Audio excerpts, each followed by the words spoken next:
नमस्कार, जय श्री कृष्णा। लव ज्ञान यूट्यूब चैनल में आप सभी का स्वागत है। फ्रेंड्स, आज हम आपको आमलकी एकादशी की व्रत कथा सुनाते हैं।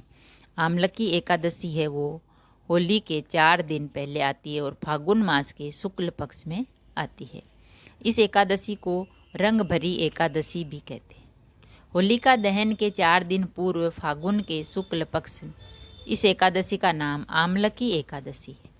इन दिनों आंवले के वृक्ष में भगवान का निवास रहता है, इसीलिए आंवले के वृक्ष के नीचे बैठकर भगवान की पूजा करने और आंवले खाने तथा दान करने का विशिष्ट महत्व है।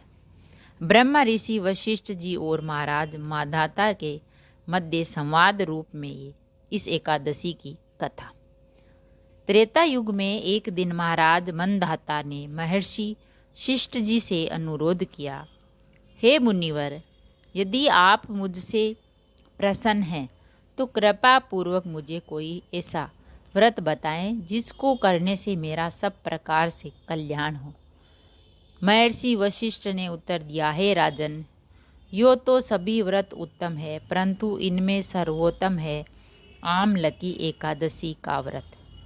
करने से सभी पाप नष्ट हो जाते हैं। इस व्रत को करने से 1000 गायों के दान करने के बराबर पुण्य मिलता है। इस बारे में एक कथा मैं आपको सुनाता हूँ, ध्यान पूर्वक सुने।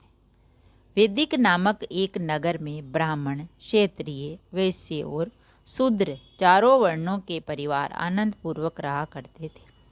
वहाँ पर सदैव वेद ध्वनियाँ गूंजा करती थी। पापी, दुराचारी तथा नास्तिक कोई नहीं था। उस नगर में चैत्र रथ नाम का चंद्रवंशी राजा राज्य करता था। सभी नगरवासी भगवान विष्णु के परम भक्त थे और सभी नियम पूर्वक एकादशियों का व्रत किया करते थे। प्रत्येक वर्ष के समान फागुन मास के शुक्ल पक्ष की आमलकी एकादशी आई। उस दिन राजा, प्रजा तथा बाल वृद्ध सब ने हर्षपूर्वक व्रत किया। राजा अपनी प्रजा के साथ मंदिर में जाकर कुंभ स्थापित करके धूप, दीप, नवेद, पंचरत्न आदि से धात्री आंवले का पूजन करके इस प्रकार स्तुति करने लगा। आप ब्रह्मा जी द्वारा उत्पन्न हुए हो, वो समस्त पापों का नाश करने वाले हो, अतः आपको नमस्कार है। अब आप मेरा अर्थ स्वीकार करें। आप रामचंद्र जी द्वारा सम्मानित हो। मैं आपसे प्रार्थना करता हूँ कि आप मेरे समस्त पापों को समूल नष्ट करें। मंदिर में सबने रात्रि को जागरण किया। रात के समय वहाँ एक बहेलिया आया जो अत्यंत पापी और दुराचारी था। वह अपने कुटुंब का पालन जीव हिंसा करके किया करता था। उस दिन उसे कोई शिकार नहीं मिला, अतः निराहार रहना पड़ा। भूख और तथा प्यास से अत्यंत व्याकुल वह बहेलिया मंदिर में एक कोने में बैठ गया और विष्णु भगवान तथा एकादशी महात्म्य की कथा सुनने लगा। इस प्रकार अन्य मनुष्यों की भांति उसने भी सारी रात जाकर बिता दी। प्रातःकाल घर आकर उसने भोजन किया। कुछ समय बाद उससे बहेलिए की मृत्यु हो गई। आमलकी एकादशी का व्रत व जागरण करने के कारण उसे अगले जन्म में बहेलिए ने राजा विदुर के घर जन्म लिया। उसका नाम वसुरथ रखा गया। युवा होने पर वह चतुरंगिणी सेना तथा धन धान्य से युक्त होकर 10,000 ग्रामों का पालन करने लगा।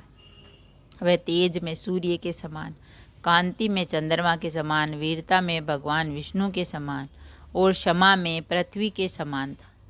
वह अत्यंत धार्मिक, सत्यवादी, कर्मवीर एवं विष्णु भक्त राजा बना। प्रजा का सम्मान भाव से पालन, यज्ञ करना तथा दान देना उसका नित्य का कर्तव्य था। एक दिन राजा वसुधर शिकार खेलने के लिए वन गया। देव योग से वह मार्ग भूल गया और रात्रि हो जाने पर उसी वन में एक वृक्ष के नीचे सो गया। थोड़ी देर बाद पहाड़ी म्लेच्छ वहां आए और राजा को अकेला देखकर मारो मारो की आवाज़ें लगाते हुए वसुरथ की ओर दौड़े।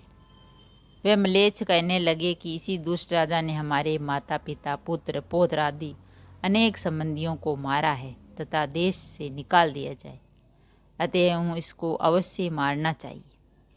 ऐसा कहकर वे म्लेच्छ अस्त्रों का प्रहार करने लगे। अनेक अस्त्र शस्त्र राजा के शरीर पर गिरते ही नष्ट हो जाते। उनका वार पुष्पों के समान प्रतीत होता। अब उन म्लेच्छों के अस्त्र शस्त्र उल्टा उन्हीं पर प्रहार करने लगे, जिससे वे घायल होने लगे। इसी समय राजा को भी मूर्छा आ गई। उस समय राजा के शरीर से एक दिव्य स्त्री उत्पन्न हुई। वह स्त्री अत्यंत सुंदर वस्त्रों तथा आभूषणों से अलंकृत थी, मगर उसकी भ्रकुटी टेढ़ी थी और आंखों से लाल लाल अग्नि निकल रही थी। वह स्त्री म्लेच्छों को मारने दौड़ी और थोड़ी ही देर में उसने सब म्लेच्छों को काल के गाल में पहुंचा दिया। जब राजा सोकर उठा तो उन म्लेच्छों को मरा हुआ देखकर सोचने लगा, इन शत्रुओं को किसने मारा। वह ऐसा विचार कर ही रहा था कि तभी आकाशवाणी हुई, हे राजा, इस संसार में विष्णु भगवान के अतिरिक्त कौन तेरी सहायता कर सकता है। इस आकाशवाणी को सुनकर राजा अपने नगर को चला आया और सुखपूर्वक राज्य करने लगा। महर्षि वशिष्ठ जी आगे बोले, हे राजन, यह आमलकी एकादशी के व्रत का प्रभाव था। जो मनुष्य इस आमलकी एकादशी का व्रत करते हैं वे सभी कार्यों में सफल होकर अंत में विष्णु लोक को प्राप्त होते हैं। बोलिए विष्णु भगवान की जय। तो फ्रेंड्स, ये थी आमलकी यानी आमला एकादशी की व्रत कथा। ये फागुन मास के शुक्ल पक्ष में आती है। इस एकादशी का व्रत करने से, कथा सुनने से पुण्य मिलता है और भगवान विष्णु का आशीर्वाद मिलता है। अगर वीडियो अच्छा लगा तो लाइक और शेयर ज़रूर करें। ऐसे ही और वीडियो देखने के लिए, जानने के लिए, सुनने के लिए चैनल को सब्सक्राइब करें। थैंक यू, धन्यवाद।